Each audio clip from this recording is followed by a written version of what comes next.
Bonjour camarades, je m'appelle Auré Valderrama, je suis un étudiant de la Fondation de l'Université Los Libertadores du programme d'ingénieur en aéronautique du 3e semestre. En soi, nous allons résoudre un problème d'étude statique du sujet de l'analyse déstructurée. L'exercice dit problème 6,5 fois 8. La paresse illustrée sera que faire un petit choix en E. Connaissez que la composition verticale de la force exercée sur le choix doit être 900 N. Déterminez E. La force verticale requise P. B. La réaction correspondante en A. Solution. Nous analysons d'abord le corps en E, car en lui se trouvait le sous.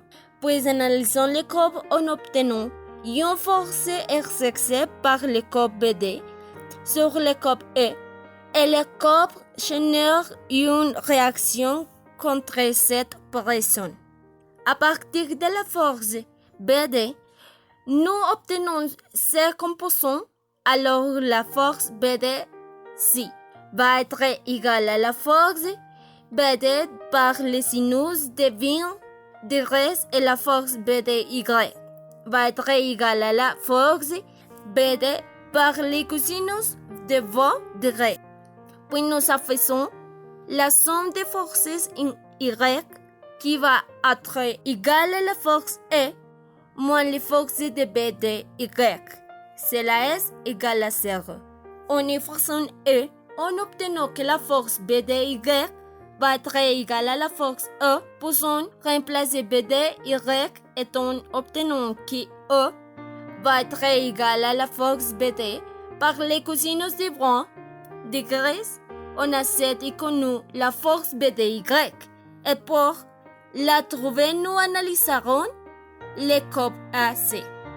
En analysant les corps AC, nous mettons les réactions respectives et nous faisons les moments en A.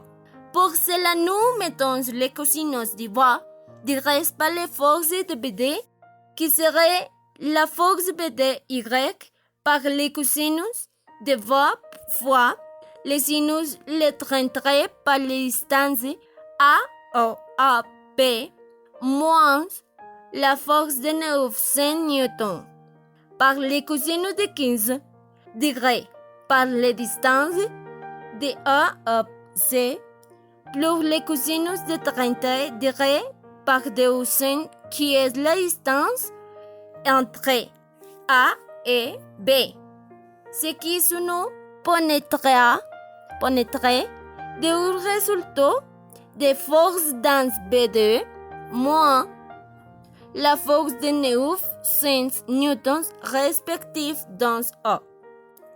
Alors, nous devons ajouter les termes similaires et nous constatons que la somme des moments en A nous donne 64 fois 2 newtons.